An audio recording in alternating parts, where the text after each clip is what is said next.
नमस्कार, जय Hind, good morning दोस्तों। आज है 31 मार्च और इस वीडियो के माध्यम से हम 31 मार्च के जितने भी करंट अफेयर्स बनने वाले हैं सारे क्वेश्चन को डिस्कस करेंगे और साथ उसके स्टैटिक जीके का भी कवर करने वाले हैं।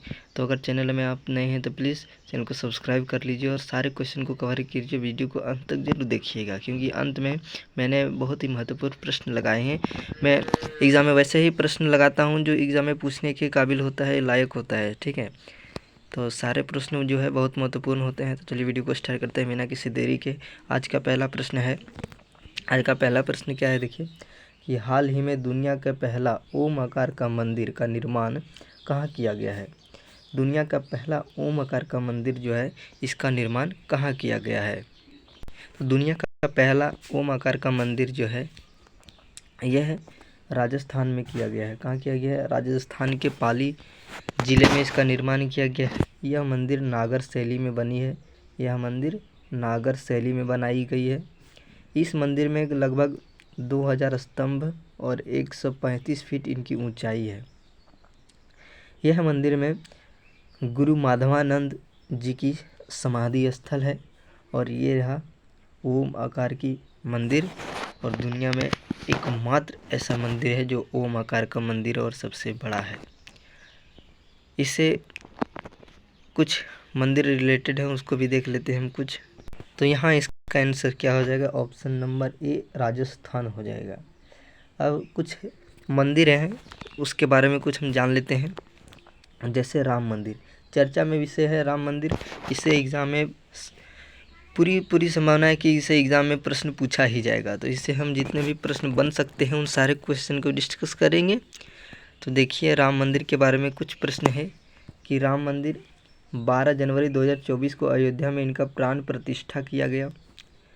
राम मंदिर नागर शैली में बनी हुई है। इस मंदिर के वास्तुकार श्री चंद्रकांत सोमपुरा जी हैं। इसमें मूर्ति जो लगी है राम भगवान की वह इसके वास्तुकार वरुण योगीराज जी हैं।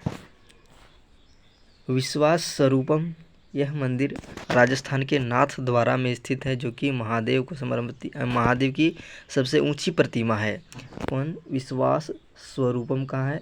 राजस्थान के नाथ द्वारा में स्थित है और यह पूरे विश्व में सबसे ऊंची मूर्ति है भगवान शिव की। अंकोरवाट मंदिर जो दुनिया का 8वां अजूबा है। आप लोगों ने 7वां अजूबा सुना होगा लेकिन 8वां अजूबा इसे घोषित कर दिया गया है। यह कंबोडिया में स्थित है। कहाँ है? कंबोडिया में स्थित है और ये भगवान विष्णु जी को समर्पित है। भगवान विष्णु जी को समर्पित है। अगला मंदिर देखिए।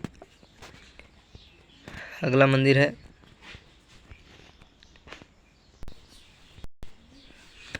है कि रामप्पा मंदिर। रामप्पा मंदिर कहाँ है? रामप्पा मंदिर तेलंगाना में है। कहाँ है? तेलंगाना में है और यह 39वां विश्व धरोहर में शामिल है। 39वां विश्व धरोहर में शामिल किया गया इसे। वृद्धेश्वर मंदिर यह तंजावुर में स्थित है। तंजावुर कहाँ है? तमिलनाडु में है। तंजावुर कहाँ है? तमिलनाडु में है। भारत का पहला 3D प्रिंटेड मंदिर यह तेलंगाना में स्थित है। हौलेश्वर मंदिर कर्नाटक में है। हौलेश्वर मंदिर कहाँ है? कर्नाटक में है और यह भारत का नवीनतम विश्व धरोहर में शामिल होने वाला मंदिर है और 42वां नंबर का है। सबरीमाला मंदिर केरल में है। सबरीमाला मंदिर केरल में है। खजुराहो मंदिर यह मध्य प्रदेश में है और यह पंचायतन शैली में बनी हुई मंदिर है। एलोरा कैलाश मंदिर यह महाराष्ट्र में है और राष्ट्रकूट वंश के राजा कृष्ण फर्स्ट के द्वारा यह मंदिर बनाया गया था। तो पढ़ने का यह तरीका होना चाहिए ना दोस्तों कि अगर आप किसी क्वेश्चन को देखें तो उसके बारे में जितना हो सके उसके बारे में नॉलेज रखना पड़ेगा तभी कुछ हो पाएगा एग्ज़ाम में। तो इससे रिलेटेड जितने भी प्रश्न हैं उन सारे का डिस्कस करते हैं हम, ठीक है ना। तो आप लोगों को कंटेंट कैसा लगता हो बताइएगा कमेंट में ज़रूर और पूरा वीडियो ज़रूर देखिएगा। अगला प्रश्न है कि हाल ही में यूनी हाई मौसम संबंधित उपग्रह किसने लॉन्च किया है। यूनी हाई 3 उपग्रह जो है किसने लॉन्च किया?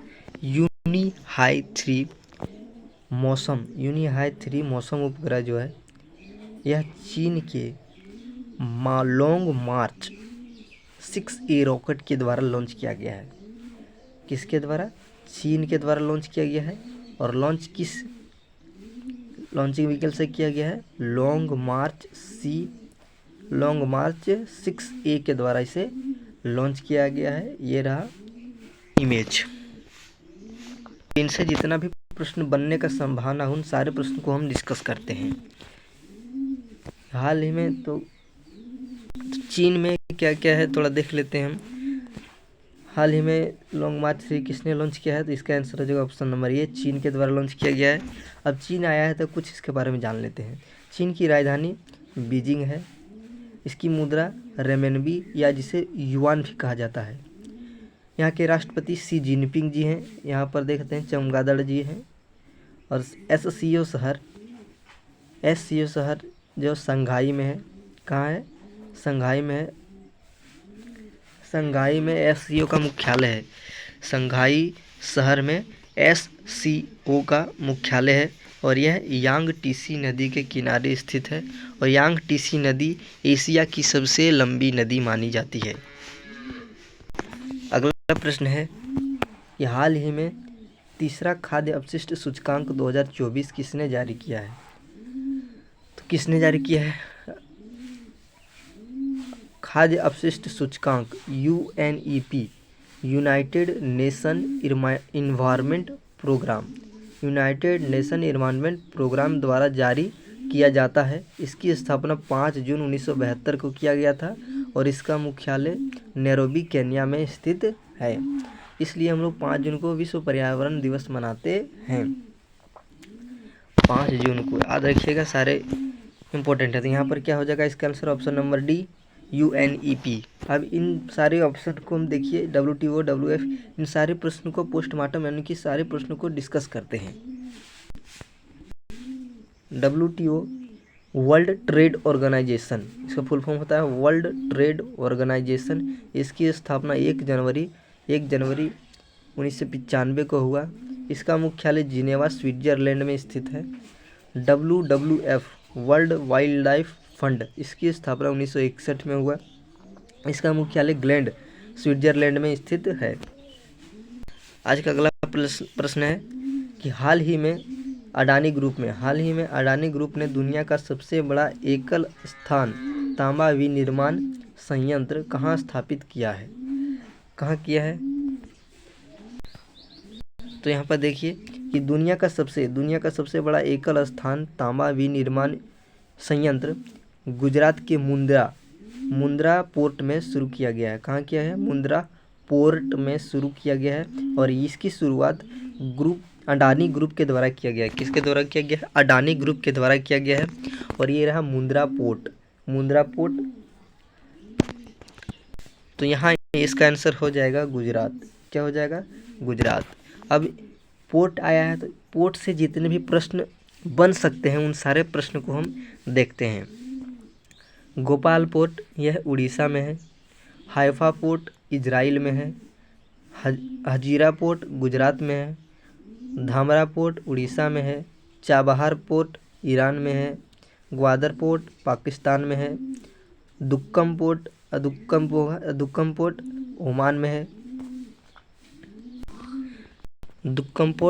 ओमान में है। दीनदयाल उपाध्याय पोर्ट गुजरात में है। और विजिंगम पोर्ट केरल में है। यह जितने भी पोर्ट हैं ना दोस्तों, यह वर्तमान करंट अफेयर में बनने वाले सारे पोर्ट हैं, ना कि पुराने वाले। यह वर्तमान में चर्चा में रहने वाले पोर्ट हैं, तो सारे पोर्ट को आपको याद रखना होगा।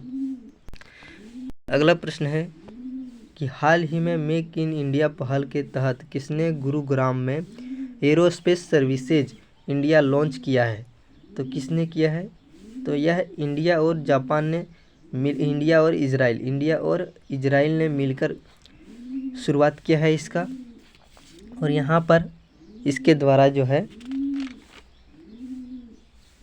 द्वारा अभ्र मिसाइल का निर्माण किया जाएगा। कहाँ किया जाएगा? गुरुग्राम, जो कि हरियाणा में स्थित है। अब इजराइल यहाँ पर आया है तो इजराइल से कुछ प्रश्न बन सकते हैं, उसके बारे में डिस्कस कर लेते हैं कि इजराइल की मुद्रा और ये इजराइल की राजधानी, इजराइल की राजधानी जेरूशलम है। इजराइल की राजधानी कहाँ है? जेरूशलम। और यहाँ की संसद जो है उसे निसेट कहते हैं। क्या कहते हैं? निसेट कहते हैं। ओमान की राजधानी मस्कट है। ओमान की राजधानी मस्कट और इसकी मुद्रा रियाल। सऊदी अरब की राजधानी रियाद है और यहाँ की भी मुद्रा रियाल। दुबई, इसे यूएई के नाम से जानते हैं, इसकी राजधानी अबू धाबी है और यहाँ की मुद्रा दिरहम है। कौन सी है? दिरहम है। देखते हैं अगला प्रश्न। हाल ही में दिवंगत हुए डेनियल कॉनमैन का संबंध किस देश से है? तो डेनियल कॉनमैन का संबंध जो है इजराइल से है। कहाँ से है? इजराइल से है। देखते हैं अगला प्रश्न है कि हाल ही में 900 वर्ष पुराना चालुक्य शिलालेख का खोज कहाँ हुआ है? तो इसका खोज तेलंगाना में हुआ है। कहाँ हुआ है? तेलंगाना। वर्तमान में जो तेलंगाना है वो पहले कन्नड़ यानी कि कन्नड़ वंश के क्षेत्र में आता था। यहाँ पर 8 जनवरी 1134 तेलब तृतीय शासक के द्वारा लिखा गया शिलालेख मिला है। और यह शिलालेख में यह डेट लिखा गया है कि यह डेट, कौन सा डेट लिखा गया है वहाँ? 8 जून 1134 इस शिलालेख में लिखा गया है। अब शिलालेख आया है तो शिलालेख के अध्ययन को एपिग्राफी कहते हैं। हाल ही में चर्चा में रहा कदम्बन शिलालेख गोवा से प्राप्त हुआ है और सती प्रथा का साक्ष्य एरन अभिलेख से मिलता है, जो कि भानुगुप्त द्वारा लिखा गया अभिलेख है। 13वां शिलालेख अशोक से संबंधित, कलिंग युद्ध से संबंधित है, जिसे अशोक के द्वारा लिखवाया गया था। देखते हैं अगला प्रश्न कि हाल ही में 30 मार्च को भारत के किस राज्य का स्थापना दिवस मनाया गया? तो यह जो है राजस्थान का स्थापना दिवस मनाया गया है। 30 मार्च को राजस्थान का स्थापना दिवस मनाया जाता है। कब मनाया जाता है? 30 मार्च को। और यूपी का 24 अप्रैल है। 24 अप्रैल यूपी का दिवस मनाया जाता है। और बिहार दिवस जो है वो 22 मार्च को मनाया जाता है। 22 मार्च को बिहार दिवस मनाया जाता है और 2 जून को तेलंगाना दिवस के रूप में मनाया जाता है। अगला प्रश्न देखिए कि हाल ही में गोपालपुर पोर्ट का अधिग्रहण किस कंपनी के द्वारा किया गया है? तो यह जो है अडानी ग्रुप के द्वारा किया गया है। किसके द्वारा किया गया है? गोपालपुर पोर्ट जो अडानी ग्रुप के द्वारा किया गया है। और गोपालपुर कहाँ है? यह उड़ीसा में है। अभी हम उधर डिस्कस किए हैं, वो कहाँ है? उड़ीसा में है। अगला प्रश्न और अंतिम प्रश्न है कि UNDRR के सहायक महासचिव और विशेष प्रतिनिधि के रूप में किसे चुना गया है? तो किसे चुना गया है? कमल किशोर को चुना गया है। किसे चुना गया है? कमल किशोर को चुना गया है।